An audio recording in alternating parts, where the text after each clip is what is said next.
Sahabat Rumah Odeng yang sama-sama dimuliakan Allah Subhanahu wa Ta'ala. Alhamdulillah, berjumpa kembali dengan channel Rumah Odeng kesayangan kita yang banyak memberikan inspirasi, informasi, misteri, serta ilmu pengetahuan tentang agama dan sains. Kali ini, Odeng Misteri akan menginformasikan tentang peradaban Muslim di negara Katolik. Negara apakah itu? Mari kita dengarkan dan saksikan.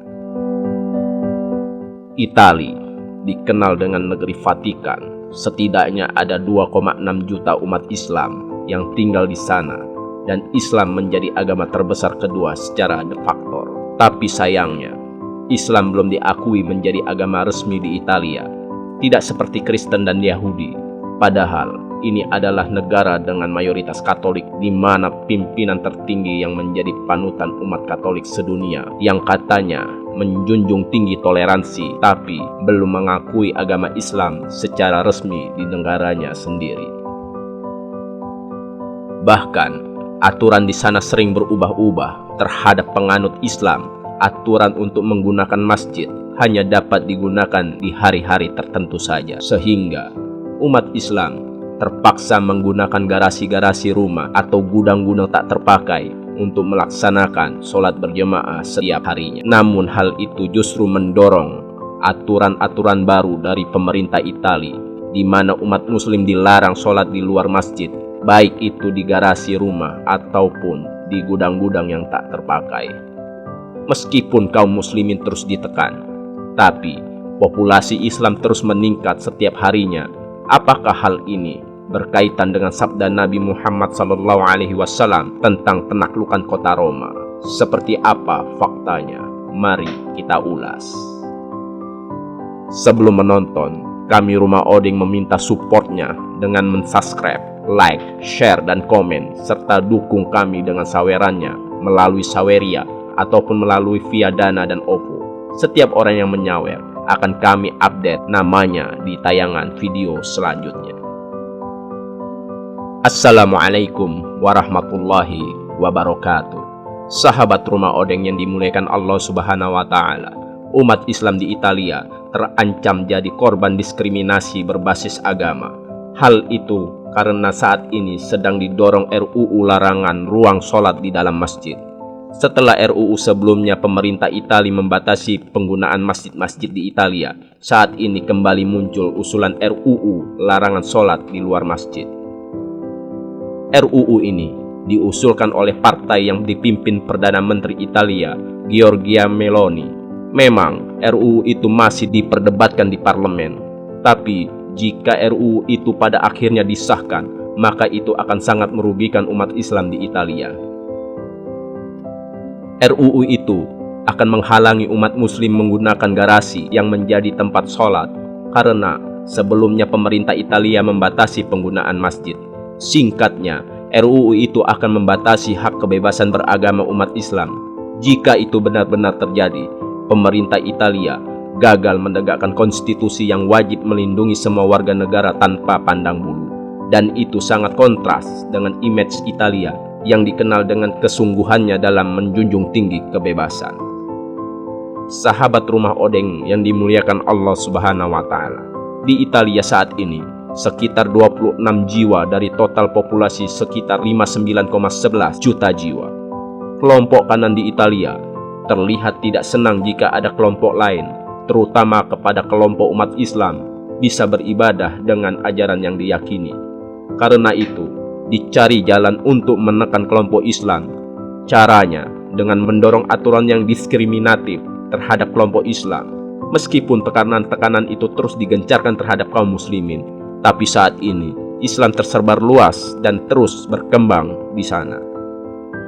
Pasalnya, jika di masa lalu kaum muslimin hanya berpusat di bagian selatan Italia dekat Sisilia, sekarang ini muslimin tersebar di setiap penjuru negara. Sekitar 55% muslim justru memilih tinggal di Italia Utara, 25% di pusat-pusat kota, dan hanya 20% di bagian selatan Italia.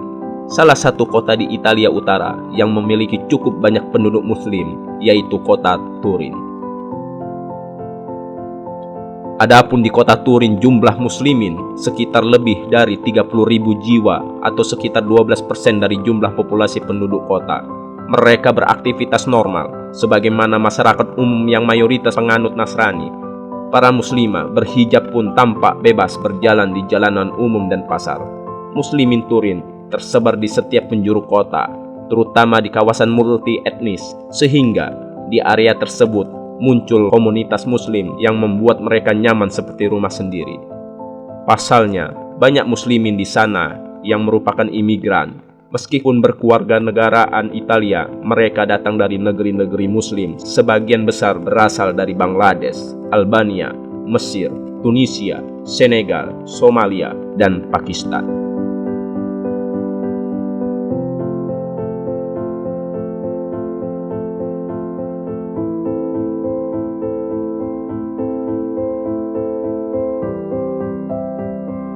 Sahabat Rumah Odeng yang dimuliakan Allah Subhanahu wa Ta'ala, Islam sendiri mulai masuk ke Italia sekitar abad ke-9 ketika Sisilia dan beberapa wilayah di semenanjung Italia menjadi kekuasaan umat Islam, yaitu sekitar tahun 929 Masehi. Bahkan penyebaran Islam sampai ke kota Roma yang dilakukan oleh pemimpin muslim dari Afrika Utara. Sisilia adalah sebuah pulau di Laut Tengah, letaknya berada di sebelah selatan semenanjung Italia. Disinilah dinasti muslim memerintah selama lebih dari 200 tahun dan populasi muslim yang cukup besar menyebut pulau itu sebagai rumah. Sejak berada dalam kekuasaan Islam, Sisilia menjelma menjadi salah satu pusat keberadaban Islam di Eropa setelah Cordoba. Namun dominasi Islam di Sisilia mulai runtuh pada abad 11. Dinasti Norman dari Eropa Utara berhasil menginvasi dan menaklukkan Sisilia pada tahun 1061 hingga 1091 Masehi. Pada abad ke-13, kekuasaan muslim di Italia benar-benar berakhir dengan jatuhnya benteng terakhir di Lucera. Sejak saat itu, Islam hampir tidak ada lagi di Italia. Setelah Islam sempat hilang dari peradaban Italia sekitar 900 tahun lamanya, alhamdulillah, syiar Islam pun kembali dilakukan ke Italia, bukan lewat peperangan, tapi melalui para pekerja, pedagang, dan pelajar yang membawa cahaya Islam kembali ke Italia. Sebagian mereka tinggal di Pulau Sisilia, Roma, Milan, Turin, dan kota-kota besar lainnya sebagai gelombang imigran. Muslim pun terus bertambah, dan mereka berbaur dengan masyarakat setempat. Semenjak itu, masjid dan musola bertumbuh di negeri Italia. Organisasi Islam pun bermunculan dengan sekolah Islam, dan toko makanan halal mulai banyak berdiri. Jumlah masjid yang awalnya hanya 16 kini bertambah menjadi 400 unit hanya dalam jangka waktu 16 tahun.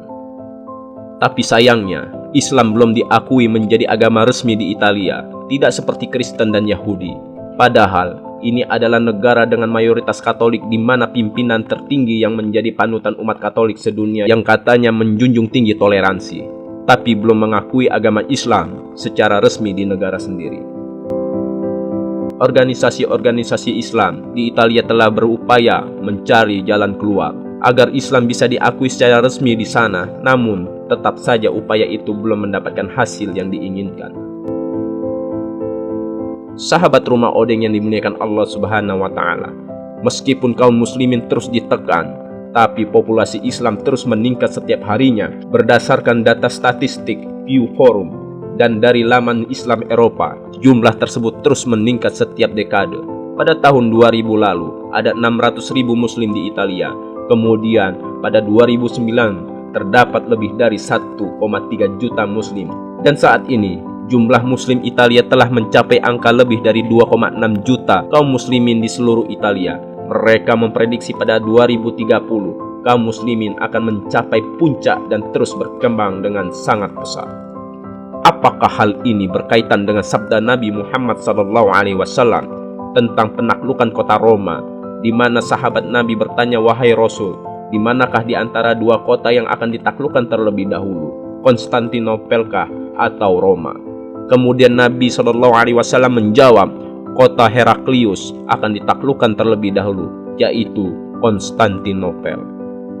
Kata dahulu ini ditafsirkan oleh para ulama bahwa nanti kota Roma juga akan ditaklukkan, di mana kita semua tahu bahwa kota Roma itu sendiri berdiri di negeri Italia. Penaklukan ini, kata para ulama, juga termasuk dalam bagian Alamatul Kubro, di mana belakangan ini para ulama sering membahas hadis-hadis tentang Alamatul Kubro tersebut. Rasulullah SAW menyampaikan kepada kita bahwa umat Islam ini akan mengalami 5 periode atau 5 fase kehidupan, di mana saat ini kita telah berada dalam fase yang keempat, yaitu fase Mulkul Jabarian. Sebelum kita membahasnya lebih dalam, mari kita urutkan dari fase pertama, yaitu fase kenabian.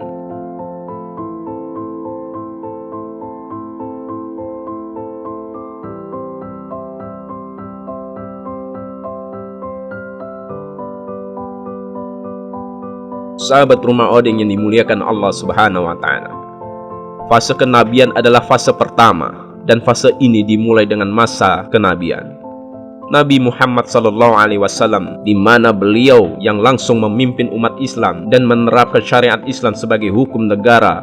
Periode ini dimulai dari saat Nabi Muhammad SAW menerima wahyu pertama di Gua Hiro hingga wafatnya beliau. Fase kenabian ini berlangsung selama 23 tahun lamanya. Lalu kemudian fase khalifah adalah fase yang kedua, sebagai fase alamin hajin nubuwah atau khalifah sebagai metode Nabi. Setelah wafatnya Nabi Muhammad SAW, kepemimpinan umat Islam dilanjutkan oleh para khalifah yang dikenal sebagai Khulafaur Rasyidin, yaitu Abu Bakar, Umar bin Khattab, Utsman bin Affan, dan Ali bin Abi Thalib. Fase ini berlangsung selama 32 tahun lamanya. Pada masa ini, syariat Islam tetap menjadi dasar hukum utama. Kemudian fase yang ketiga yaitu fase Mulkan Adon. Fase Mulkan Adon. Fase ini kepemimpinan umat Islam berubah menjadi sistem kerajaan di mana kekuasaan diwariskan secara turun-menurun.